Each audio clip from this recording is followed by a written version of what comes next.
ক্যাম্পাসে এত বেশি ফুলের গাছ আপনার শরীর শীতলের সাথে সাথে আপনার মনও শীতল করে দিবে।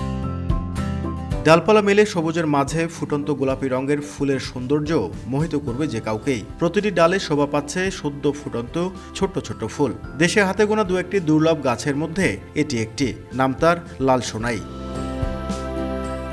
লাল সোনাই ছাড়াও কুম্ভী, কানাইডিঙ্গা, সুন্দরী, পুত্রঞ্জীব, উদয়পদ্ম, নিশিন্দার মতো 4 শতাধিক দুর্লভ প্রজাতির গাছ রয়েছে ক্যাম্পাসটিতে।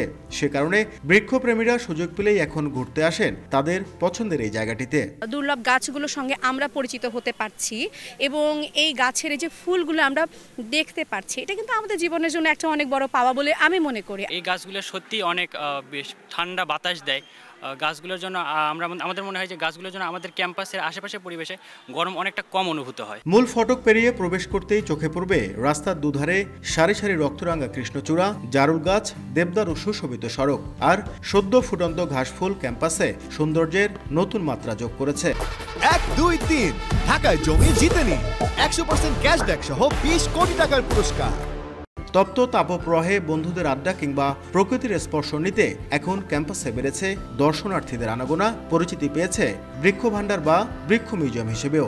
বাইরে যতটা রোদ এখানে অতটা নাই, মানে এখানে ছায়া এত সুন্দর, মানুষ ঘোরাফেরা করে চলাফেরা করে অনেক শান্তি পাচ্ছে। বসন্তকালে আমাদের এখানে কৃষ্ণচূড়া বিভিন্ন কারণে বা বিভিন্ন ধরনের ফুল ফুটে থাকে, যা দেখতে অনেক সুন্দর লাগে। গরমের প্রভাবটা বেশি তো এখন, তারপর আমাদের এখানে তো অনেক গাছপালা আছে, ভালোই লাগছে।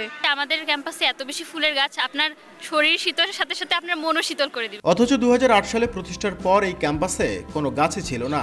বাংলা বিভাগের অধ্যাপক ডক্টর তুহিন অদূত বিভিন্ন জনের সহায়তায় শুরু করেন গাছ রোপণ ও পরিচর্যা। তিনি জানান, গাছের পরিচর্যায় গুরুত্ব না দিয়ে গাছ রোপণের যে প্রতিযোগিতা চলছে তা কোনো কাজে আসবে না।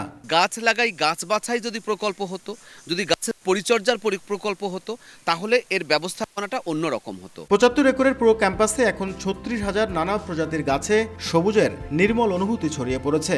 একই সাথে পরিবেশের ভারসাম্য রক্ষায় বড় ভূমিকা রাখছে। নাজমুল ইসলাম নিশাত, সময় সংবাদ, রংপুর।